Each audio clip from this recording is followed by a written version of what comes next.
projecteur sur l'Afrique qui bouge à travers les innovations et les expériences qui font bouger les lignes. Une occasion de réfléchir aussi sur l'évolution de l'Afrique avec nos invités. Aujourd'hui, nous nous tournons vers des initiatives d'apaisement des conflits et nous parlons de la situation sécuritaire dans le Sahel. C'est l'heure d'Initiative Africa. Bienvenue à toutes et à tous. Voici le sommaire de votre magazine. Stratégie sécuritaire et monde du renseignement n'ont pas de secret pour lui. Professeur à l'École normale supérieure d'Abidjan, cet ex-conseiller du Premier ministre de Côte d'Ivoire a été secrétaire général de l'Agence nationale de la stratégie et de l'intelligence, le principal service de renseignement du pays, un poste qu'il a placé dans une position privilégiée pour analyser les défis sécuritaires. Il est notre invité du jour. J'ai été responsable de la sécurité nationale à travers des structures d'intelligence. Évidemment, quand on a été à ce niveau, il faut partager son expérience. Des armes, des gangs et une femme très déterminée, ce sont les ingrédients de la paix retrouvés dans ce quartier de Nairobi, au Kenya. I had a brother, my elder brother. He was arrested for participating in criminal activities. He was able to appeal and was released in 2012. He was only out for 6 months and was shot dead. En finir avec des décennies de conflits agro-pastoraux, c'est une réalité qui commence à s'imposer au Togo grâce à la médiation des chefs locaux et à l'implication des dirigeants du pays. C'est le conflit foncier qui est toujours cité en premier lieu. Donc cela voudrait dire que c'est la source des problèmes dans la région des savanes. Cap vers le Kenya, je vous emmène au bidonville de Korogosho à Nairobi. La drogue, la prostitution, les gangs armés, ils sont des fléaux récurrents, mais une jeune femme originaire du quartier, Rose Mbone, a pris les choses en main après l'assassinat de son frère. Voici près de 10 ans qu'elle œuvre à construire des ponts pour faire régner la paix dans les zones les plus défavorisées du pays. Sa mission, éduquer, inspirer les jeunes et les aider à faire les bons choix. Regardez.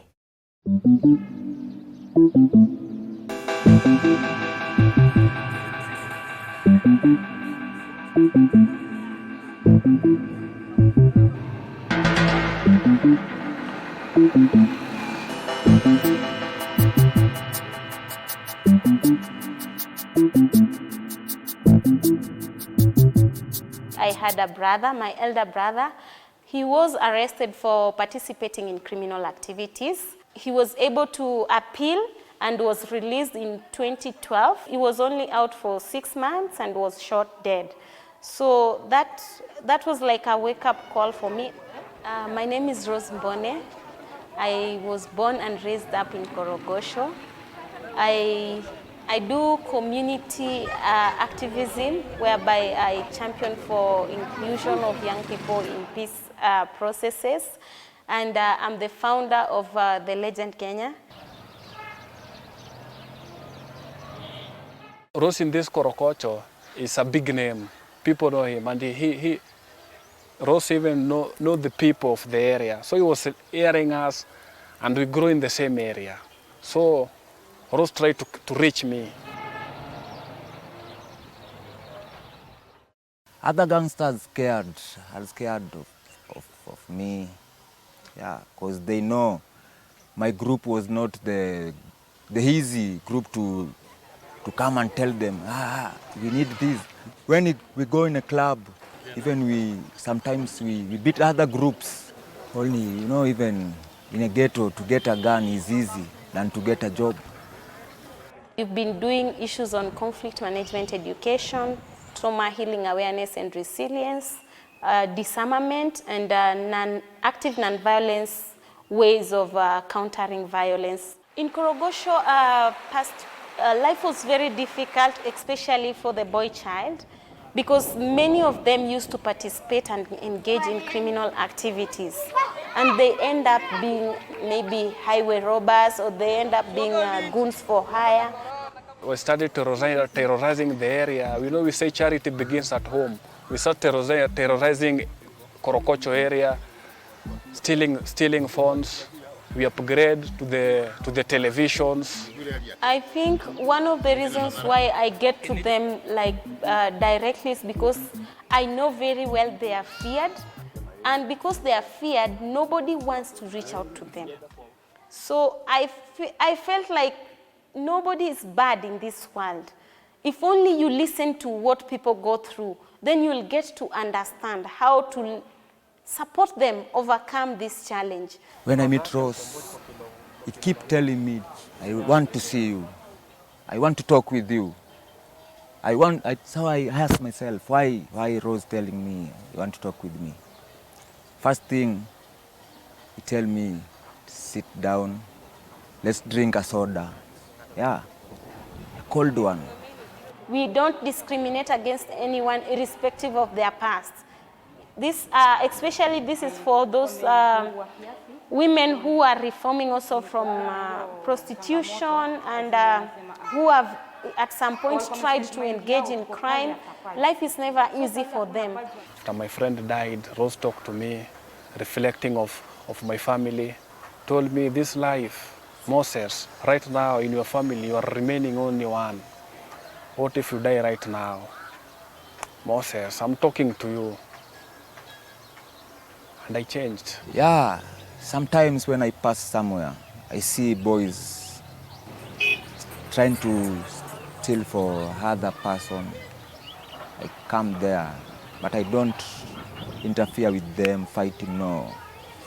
I tell them, don't do this, because you are gambling with your life. I look at my daughter and I see a brighter future because I know with the current work that we are doing, we are making it a bit easier for the next generation.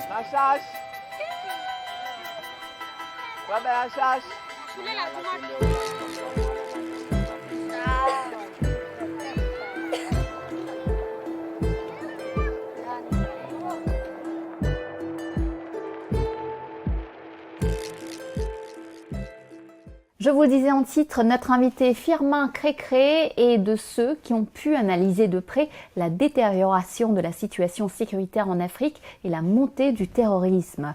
De ses recherches et de son expérience de conseiller gouvernemental en Côte d'Ivoire, il a tiré 2 ouvrages, Traité de terrorisme en Afrique et Essai sur les nouveaux défis de la sécurité en Afrique. Il s'est confié à notre journaliste Alexandra Vépierre.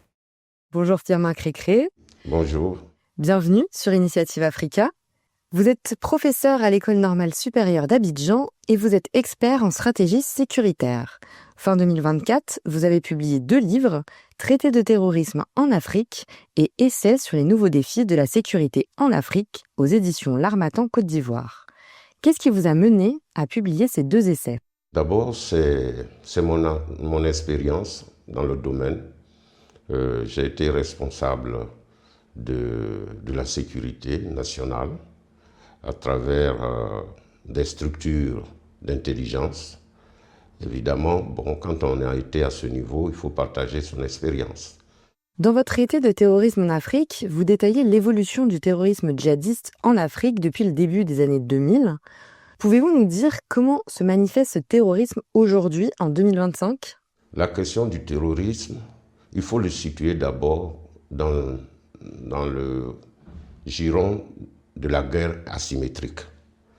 Et ce sont des guerres qui ont pour une idéologie religieuse.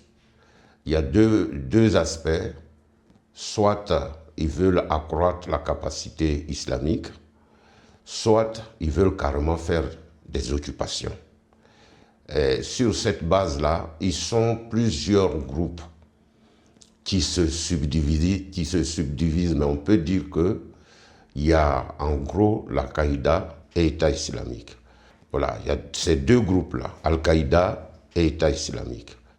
Donc à l'heure actuelle, c'est vrai, il y a des réactions étatiques qui font que leur nombre diminue, mais aujourd'hui, en 2025, ils continuent les attaques et les occupations.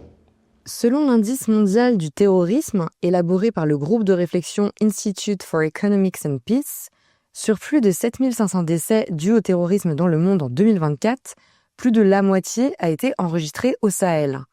Est-ce qu'on peut craindre une contagion de ce terrorisme vers les pays frontaliers, jusque-là moins exposés ? Bien entendu que ça a déjà commencé. Ça a déjà commencé. Par exemple, la Côte d'Ivoire on a vu Grand Bassam, on a vu vers le nord Toubor, Téhini, etc. Donc ça a déjà commencé. Ce n'est pas le Sahel, le combat a commencé là-bas, mais c'est plutôt l'occupation qui les intéresse. L'occupation, par exemple le Mali, ils veulent vraiment conquérir le Mali pour installer l'islam comme eux ils l'entendent. Donc sur cette base-là, évidemment, même l'Afrique forestière est aujourd'hui envahie. Vous prenez par exemple le Chebab. Le Chebab va jusqu'au Kenya, va jusqu'en RDC, et j'en passe. Donc c'est même pour ça que j'ai écrit ce livre, pour montrer qu'on parle toujours du terrorisme, mais beaucoup de gens ne savent pas que ça a lieu aussi en Afrique forestière, c'est-à-dire en Afrique centrale, en Afrique de l'Ouest, ainsi de suite. Quels facteurs favorisent l'insécurité et le développement de ces groupes terroristes aujourd'hui en Afrique? Bon, il y a plusieurs facteurs. Il y a d'abord la désintégration des États, c'est-à-dire les coups d'État, les rébellions, qui fait qu'il n'y a pas une stabilité qui pourrait avoir comme objectif la sérénité et l'observation saine, voilà, en matière de sécurité. Vous prenez par exemple le Mali, il y a d'abord les Touaregs qui veulent leur État, qui sont au nord du Mali, qui veulent ce qu'ils appellent Azawad. Donc les terroristes qui viennent, ils font d'abord alliance avec Azawad et puis ils font leur chemin. Donc il y a vraiment l'insécurité interne et la non-maîtrise de la situation sécuritaire qui fait que, bon, ils y arrivent facilement. Et donc, les lieux où il y a peu d'opportunités économiques et beaucoup de pauvreté, est-ce que ce sont des terrains propices au développement du terrorisme? Mais bien sûr, puisque des citoyens qui sont dans les difficultés, vont rentrer, vont être recrutés. Parce qu'eux, ils recrutent pour pouvoir pénétrer les systèmes d'État ou des systèmes des populations, ils recrutent, moyennant quelque chose. Donc la pauvreté aussi peut être un facteur de prolifération, bien d'évolution du terrorisme dans un secteur. Est-ce que le retrait de la CEDEAO des États de l'AES, donc l'Alliance des États du Sahel, c'est un facteur favorisant le terrorisme? C'est plutôt désolant, parce qu'au moment où la CEDEAO construit l'unité au niveau de la sécurité, 3 États se retirent. Bon, ça fragilise l'Union. On peut faire front par rapport à ce phénomène. C'est un fléau. C'est un fléau qui est asymétrique. Il n'y a pas de convention. Si c'est une guerre conventionnelle, les règles sont connues. C'est pour ça qu'on parle de criminels de guerre, si vous ne respectez pas les règles. Mais là, il n'y a pas de règles. La règle, c'est qu'il n'y a pas de règles. Vous voyez? Donc, c'est tout ça qui rend le combat difficile. Qu'est-ce qui peut être fait pour aider les populations et pour stopper la montée du terrorisme? Est-ce que c'est plutôt aux États, aux organisations comme la CEDEAO ou plutôt aux ONG d'agir? Et qu'est-ce qu'elles peuvent faire?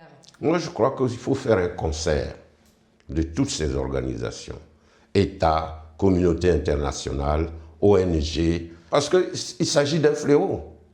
Pour pouvoir trouver au moins un modus vivendi qui permet à ce que cette population-là ait des portes de sortie.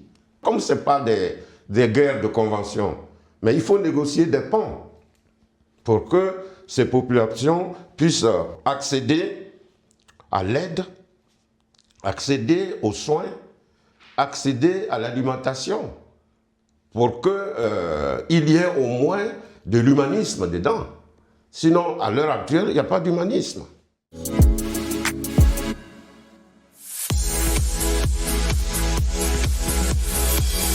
Envie de faire rayonner votre entreprise en Afrique et en Europe?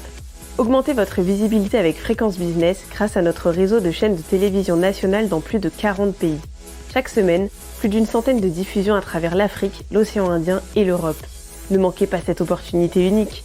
Alors n'hésitez pas, contactez-nous dès maintenant.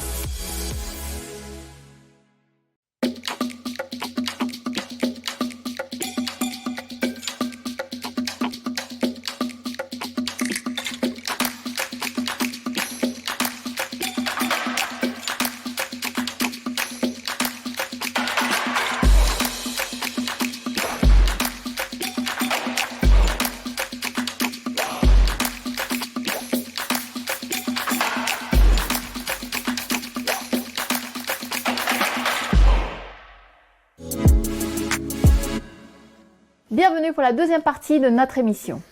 Les conflits agro-pastoraux sont toujours nombreux en Afrique subsaharienne et ils font chaque année des milliers de morts et de blessés. Au Togo, dans la région des savanes frontalières avec le Burkina Faso, les agriculteurs et les éleveurs se sont affrontés pendant des décennies pour l'accès au pâturage et à l'eau. Pourtant, aujourd'hui, grâce à la médiation des chefs locaux, mais aussi à l'implication des dirigeants au niveau national et régional, la paix progresse entre éleveurs et agriculteurs. Regardez.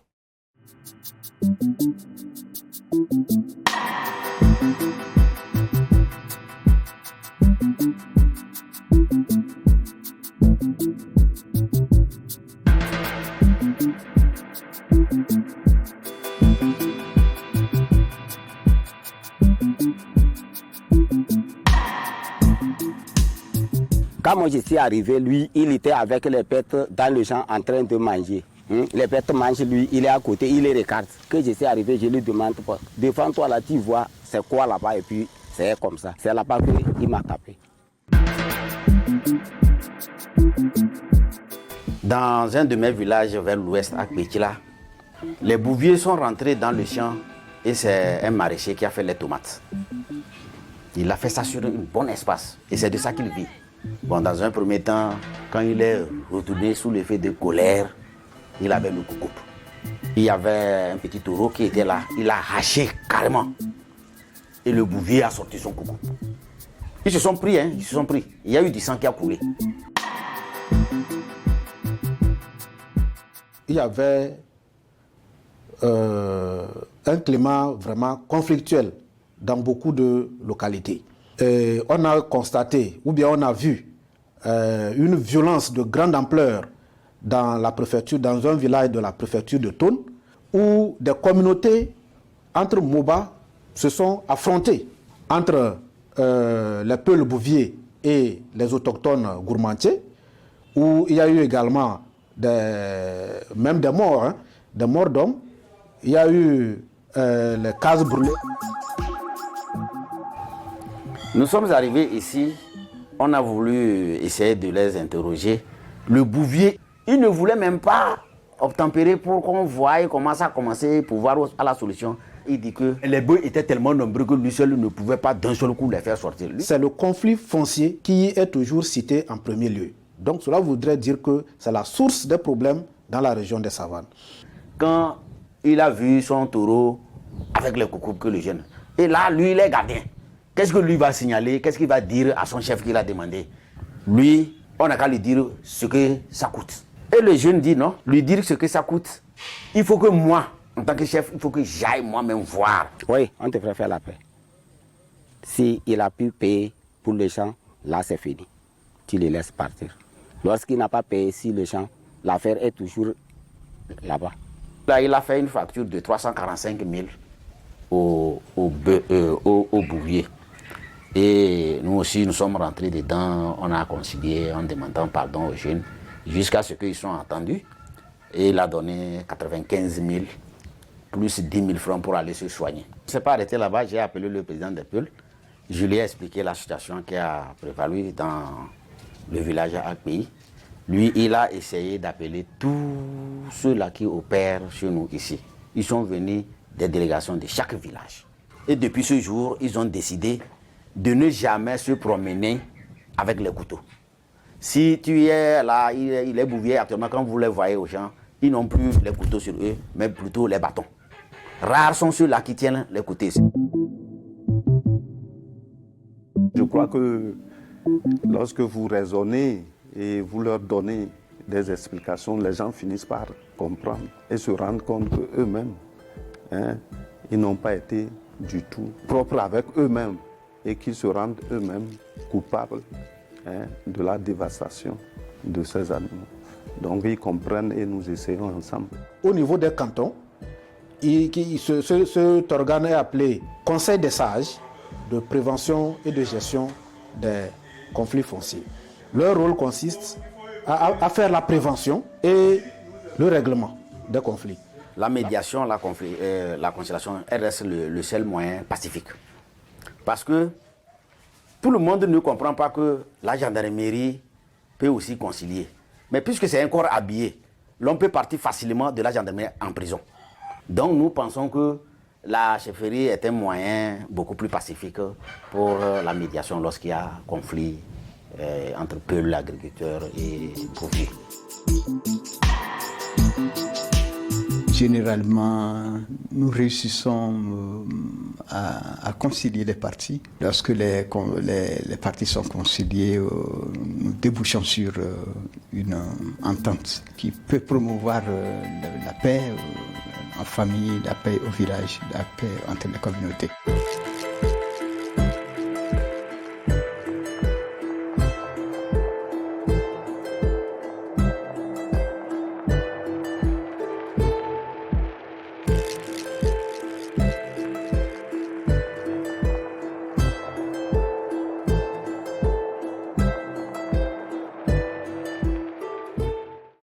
Ces dernières années, l'insécurité s'est généralisée dans plusieurs régions du continent en proie au terrorisme. Que faire face à cette aggravation qui mine l'autorité des États? Faut-il privatiser la sécurité? Accélérer une véritable coopération à l'échelle du continent? Autant de questions auxquelles répond l'expert Firmin Crécré dans la deuxième partie de son interview. Écoutons-le. On va maintenant parler de la sécurité de manière globale. Votre second livre, publié fin 2024, s'appelle « Essai sur les nouveaux défis de la sécurité en Afrique ». Quels sont ces nouveaux défis que vous avez relevés? Il y a une évolution de la notion de sécurité. Quand on parle de sécurité, on pense à la défense, mais pas forcément. La sécurité est globale. C'est pour ça que je parle de sécurité nationale. Il y a d'abord la sécurité humaine. C'est-à-dire les questions de droits de l'homme, les questions d'empiètement sur la liberté des uns et des autres, ainsi de suite. Donc la sécurité humaine. Ensuite, il y a la sécurité alimentaire. Souvent, on peut passer par l'alimentation pour atteindre une population. Et si jamais il y a un fléau, voilà, comment on fait pour continuer à nourrir la population? Donc il faut sécuriser, il faut des réserves. Tous ces domaines-là, il faut le mettre ensemble. La sécurité diplomatique, ainsi de suite, la sécurité scientifique, la sécurité stratégique. Voilà. Parce qu'un État doit avoir une stratégie dans un certain nombre de domaines qui est vital. Et quelles conséquences a l'insécurité sur les populations locales? Du point de vue fonctionnement d'un État, c'est difficile. C'est la population qui est d'abord la cheville ouvrière d'un État. C'est elle qui fait l'agriculture, c'est elle qui travaille, c'est elle qui fait les impôts, c'est elle, etc. Donc si la population n'est pas sereine, si la population est toujours en fuite, mais c'est la dégénérescence de l'État. Il y a certains pays qui font appel à des organisations de sécurité privées ou à des milices privées russes.